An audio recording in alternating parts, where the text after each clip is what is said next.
What's up, guys? Welcome back to the channel. Let's get into the Saturday slate in college football. This is one where we're going to get into a couple marquee games, as well as we'll run the board, and I'll give you guys my best bets along the way. All right, I will have a pick six for you guys, and there will be a dedicated video that comes out a little bit shortly after this that will break down the entire Penn State, Ohio State, kind of the not prime time, but these noon kickoffs. They come at you quick. I don't know why they kick off so early when they have a chance to make so much money and people have so much more time to tailgate. So everybody loses with these noon games, especially if you're on the West Coast of things. That kind of really makes for an early get up. So let's get down into it. Let's talk about these games.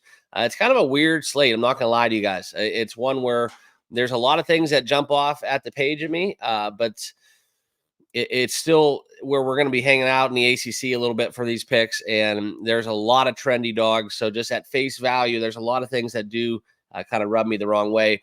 Yesterday, we had a kind of break-even day in the college football ranks on Friday.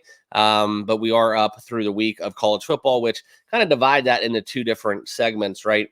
Because I do think weekday handicapping on short week with class and these, being college athletes, it's a little bit different than having that whole extra 2 days and travel and all that good stuff that comes along with a Saturday kickoff. Okay, let's get down into it, guys. We are going to use Outlier to break this down. If you guys want to check out Outlier, there is a link down below in the description. Also, feel free to become a channel member. If you want to give back, these picks are totally free. Links down for that. And if you can, do me a solid, guys. Make sure you all subscribe to the platform. Totally free to do so, as well as give me a follow on X. That handle is in the bottom left of your screen.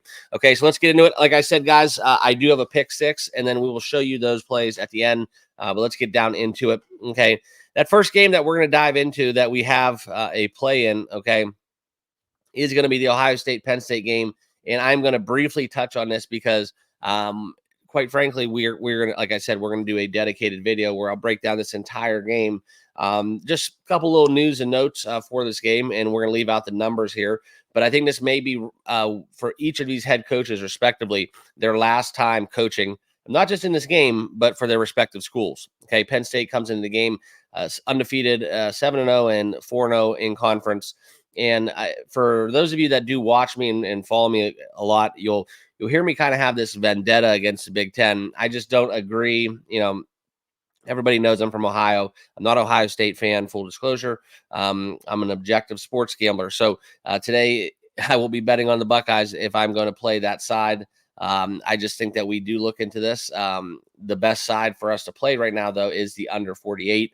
That number has risen a little bit, but the under is the play, in my opinion. I think that the injury status that we have from Drew Allar, as well as kind of the whole Will Howard narrative. Okay, I think he comes up a little bit too overzealous. Says he grew up a Penn State fan by all accounts, but I'm not going to get too much in that handicap. Like I said, I have a full breakdown in a separate video for this game that kind of segues into my 48 in the under. Lean towards the Ohio State side. I think that their road experience going out to Autzen and being battle tested against Oregon is going to be something that bodes well for them. I just don't really, quite frankly, and you notice how I said frankly, I don't frankly get on board with James Franklin in this spot. He's struggled against Ohio State and Michigan. I don't think he has a win in his tenure at Penn State. And now he has a game where, like I said, I think one of these coaches, this is about the biggest and the warmest and hot seat can get. I think this is what it all comes down to. Okay. And my vendetta against the Big Ten kind of stems down to the fact that it's kind of this dog-eat-dog conference where, they get preseason rankings, kind of falsely inflates rankings in the top 25. And then all of a sudden you have a 4-on-3 matchup in the start of November. And the winner, by all accounts, back in like the old, two-team, even four-team playoff system, whoever win this game, like if you win a 4-on-3 ranked matchup, the winner of this game would be going to the national championship as long as they got by Michigan as well. So it just kind of like goes to, the mindset.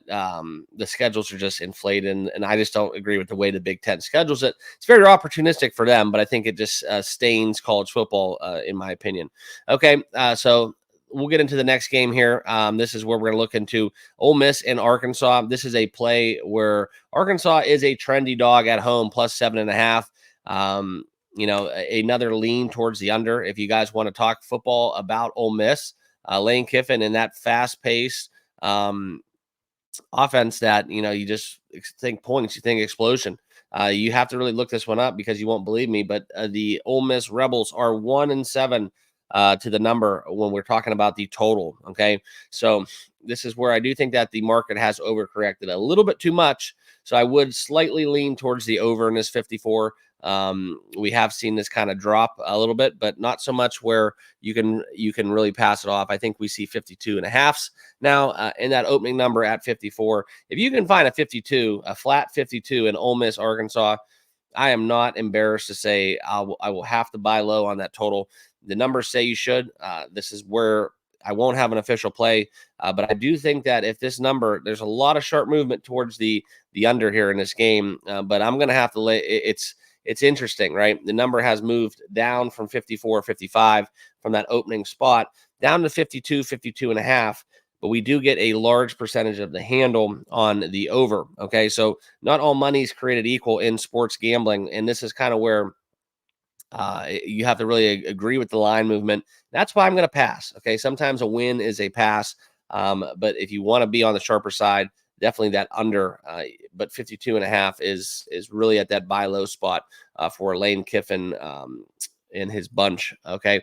But like I said, Arkansas, trendy dog, 4-4 to the number. And so if you were going to play this game, it would be Arkansas plus 7.5 at home.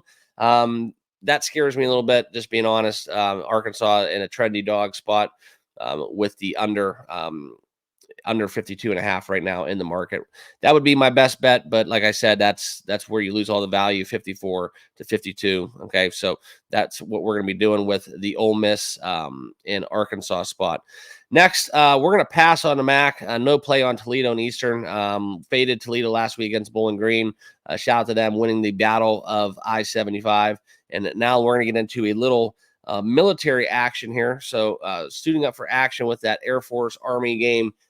This is an interesting spot because Army, kind of a look ahead spot too. As they await the Fighting Irish. And we saw the Fighting Irish take care of Notre Dame pretty of Navy pretty well. And I think this is going to be something where we look in this game, and Army kind of is a different kind of team this year. All right. And we say this all the time. I feel like within the service academies, when they do get a ranking, when they do get that top 25 ranking, we kind of give them that all the time. That kind of, I don't want to say it's false hope, but they get kind of hyped up a little bit more. So would really love to see a Army-Navy game that we get towards the end of the season. One of my favorite things to watch in the sporting world, to see a little ranked matchup. But unfortunately, I don't think it's going to get there because the Irish are going to take care of both of them. So that's kind of what's been happening for the last 40 years, 50 years, whatever.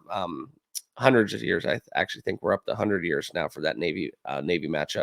But anyways, I digress. I want to get back into it. When we look at Army and Air Force, okay, Army does one thing well. They run the crap out of the football.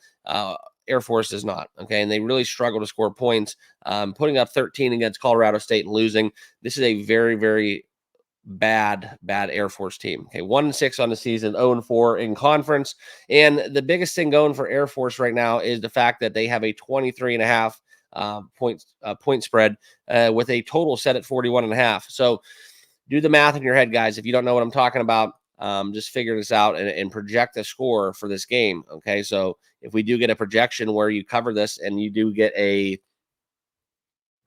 lopsided score to cover the number, if you like Army here, to win by 24 and stay under the total of 41.5, you're going to need a 24.4 cushion. Okay, that's very hard to do. So we're talking 34-7. That's kind of the game. 35-7, 7 touchdowns. 5 touchdowns to 1. You're talking about that kind of score here if you do agree with the number. Okay, there's a lot of people that are going to be just gobbling up the 23.5. They're going to think Service Academy game. This is somewhat a rivalry game, but I'm saying not so fast. So in this game, I kind of like 3 bets, and all 3 of them correlate. And you're going to have to just kind of understand that this is a bad Air Force team. I don't know exactly which one of these 3 I'm going to bet. I want to wait till closer to noon, see where the money heads, and get a better, clearer picture on this game. And this is something where a lot of people say, okay, well, you're coming out with these videos a little late. Nobody wants to know what's going on Saturday morning because the numbers have already adjusted.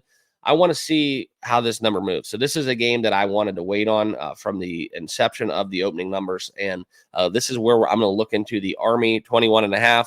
I'm going to look into the Air Force team total under 7.5. That is actually probably my best bet right now. I did put it on my card. The under 7.5, I'm taking it at plus 100. Okay. I think there's a really clear shot here that we do get a Army blowout and holding Air Force under 7.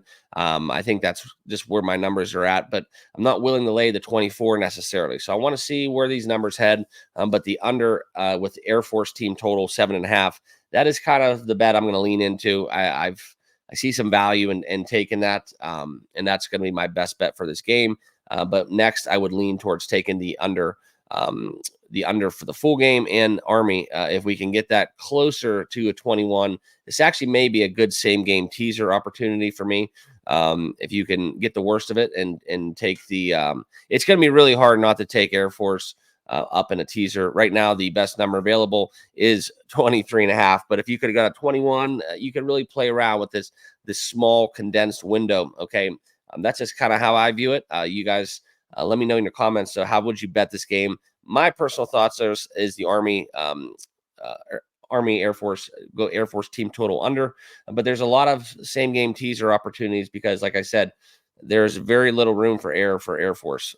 So that's kind of where I'm at with this game. All right, next one, we're gonna get into one of the kind of another one of those trendy dogs popping up in the ACC, Duke and Miami. Now this is gonna be an interesting game because Mario Cristobal, for his tenure and his coaching history, has not really fared well as a double-digit favorite. Okay, and Duke is 6-2 on the season, and they're a team that is a trendy dog. So the Duke Blue Devils come in here at you can find a plus 20 if you want it, and that's kind of where I'm leaning. All right, so I do like Duke. I took 21.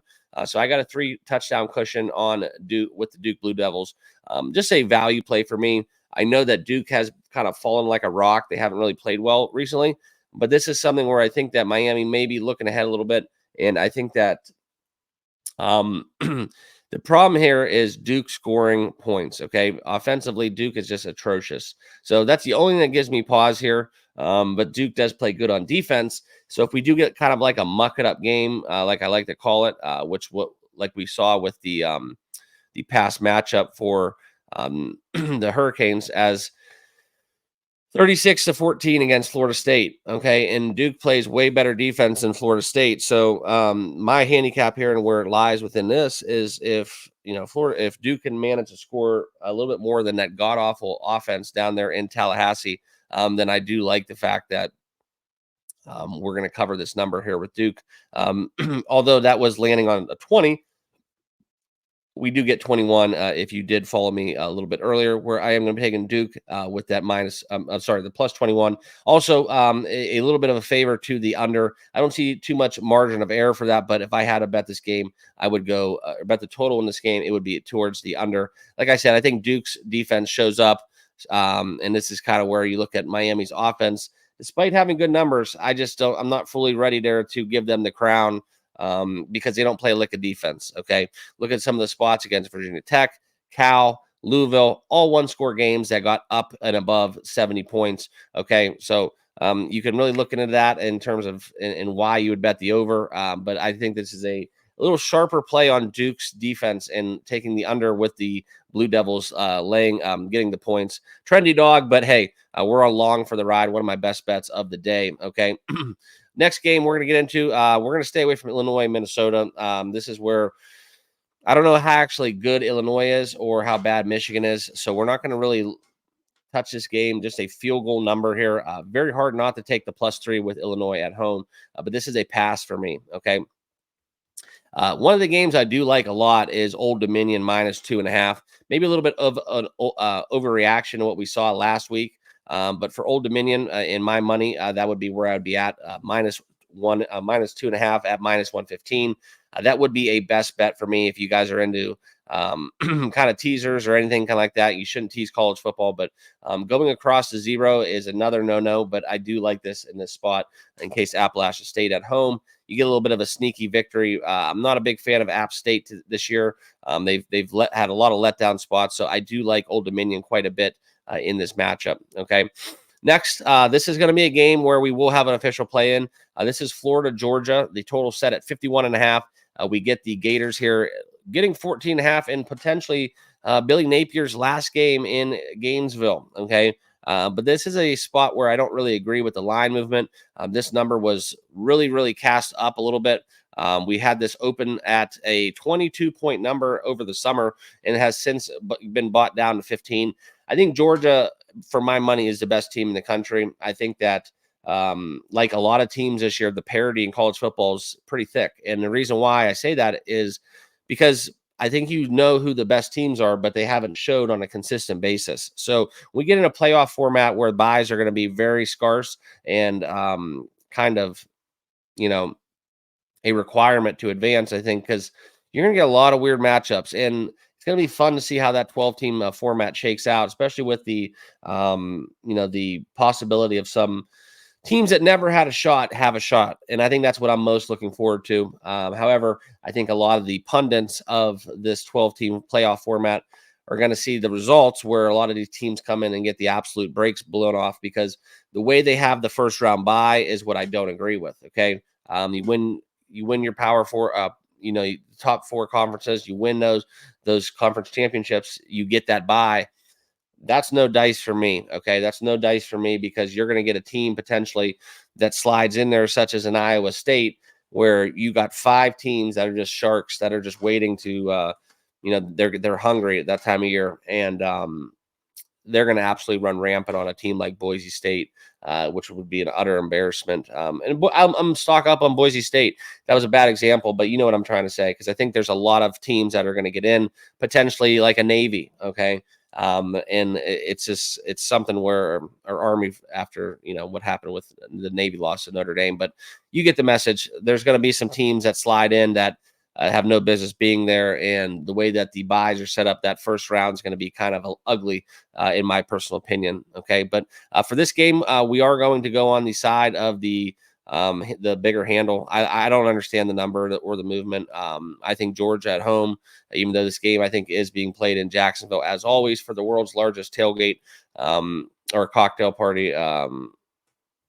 That's what they call it. Always want to go. That's on my bucket list. So if any of you guys are down in Jacksonville, let me get the hookup and some information on that.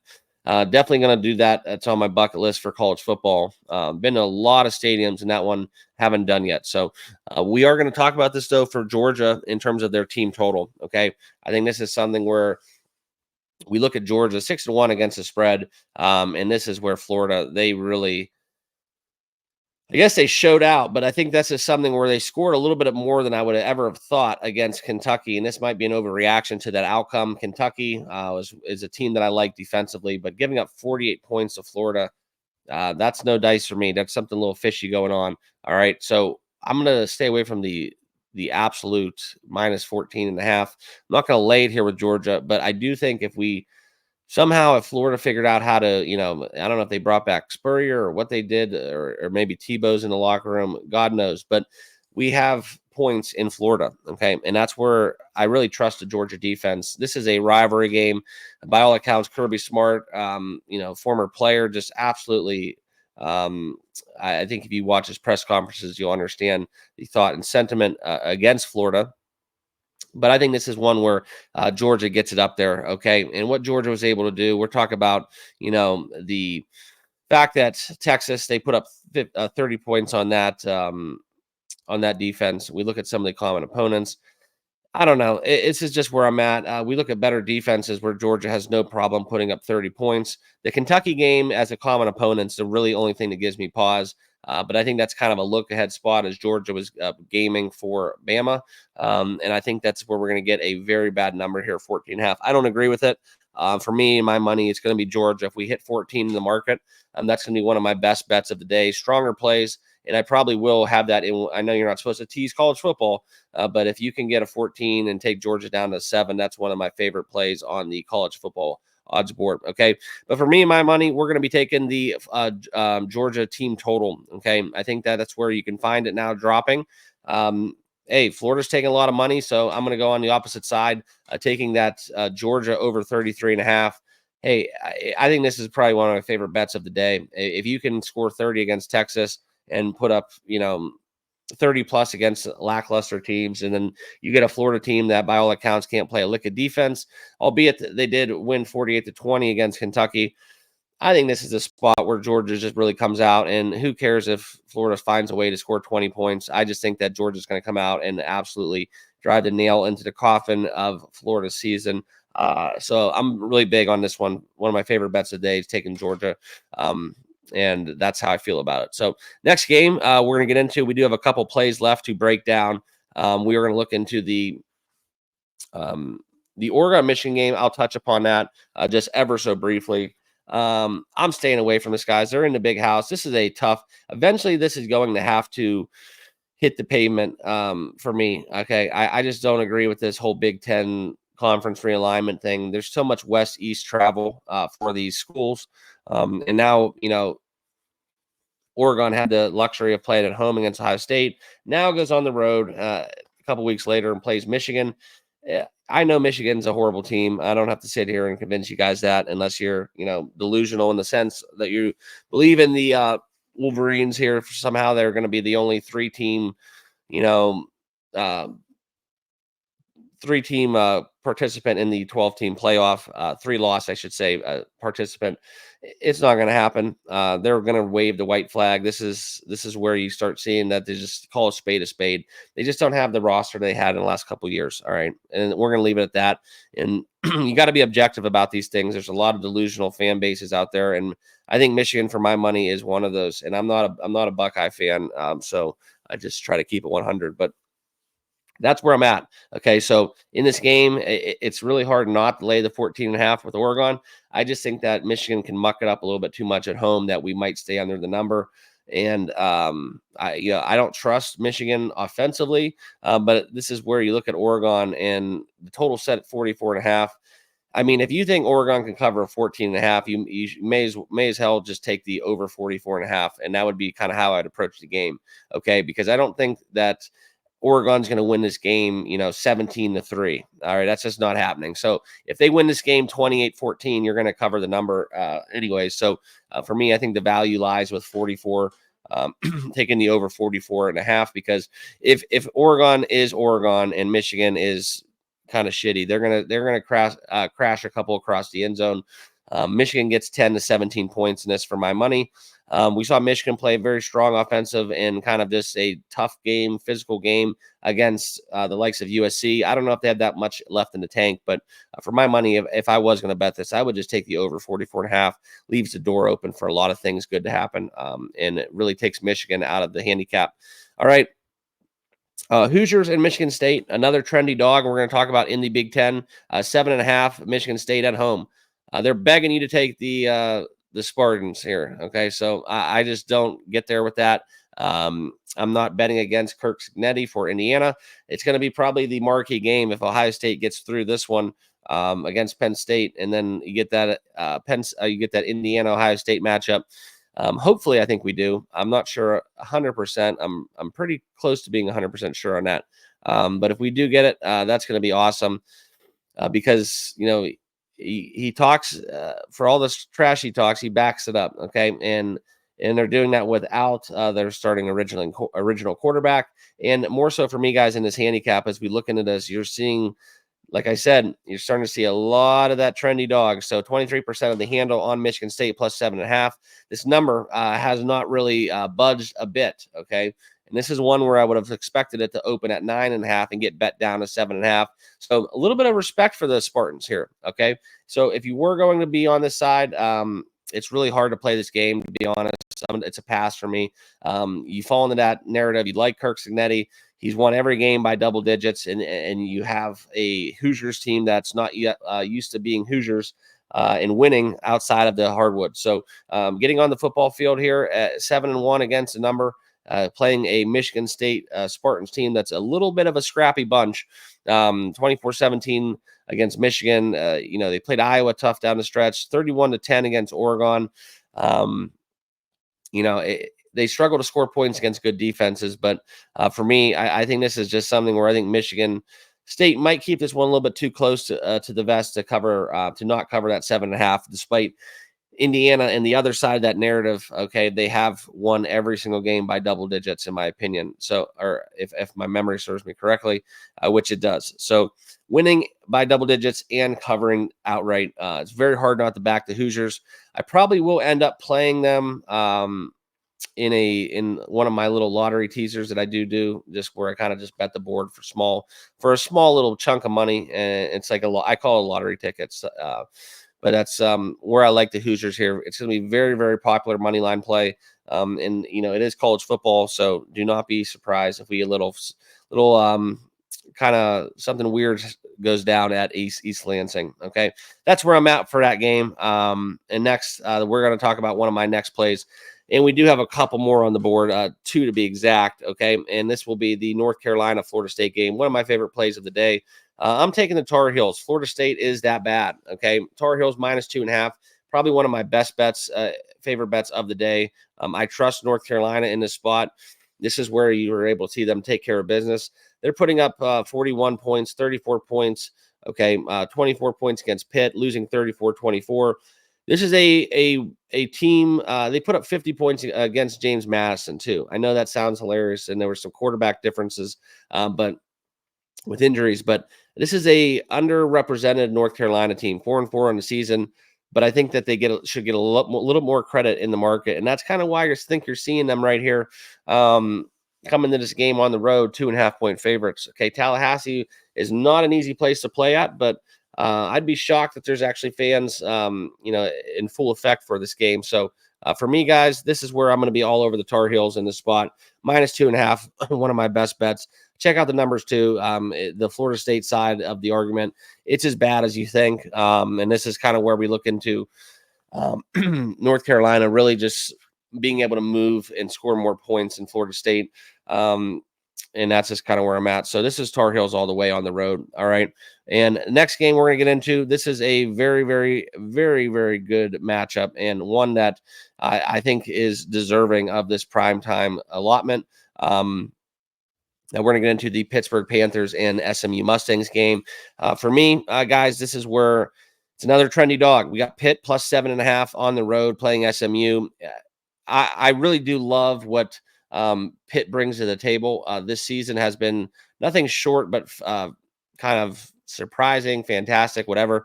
Eli Holstein is that guy. Okay, now Pitt, we got an 18-20 matchup, and SMU, they are going to be a hard team, in my opinion, to out for the Pitt Panthers. But this is kind of where we look at it because there's a lot of injuries for SMU.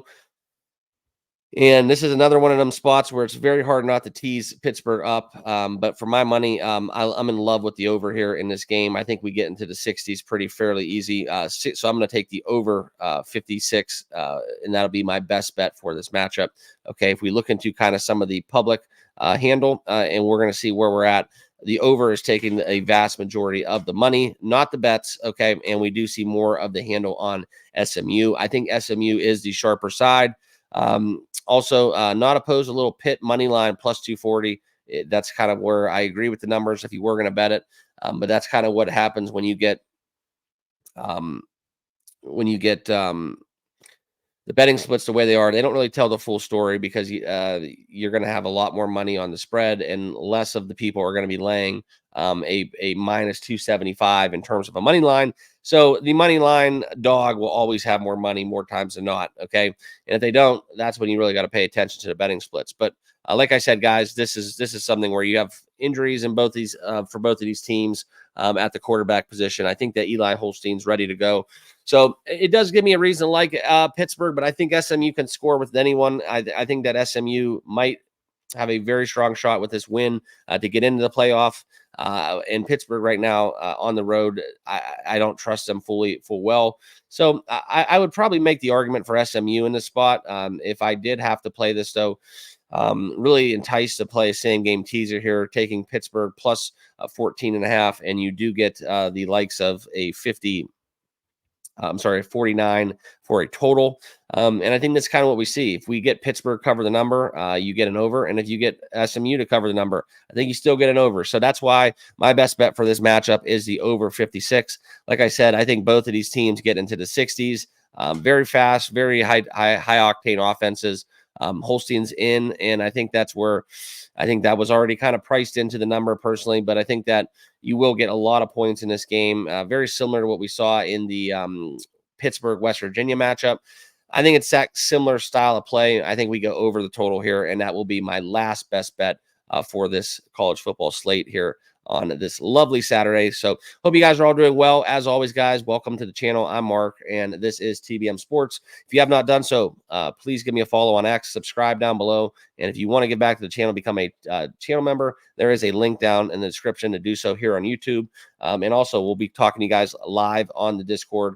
So hop on over there. It's totally free. Good luck with your picks, and we'll see you guys all tomorrow for NFL. Cheers.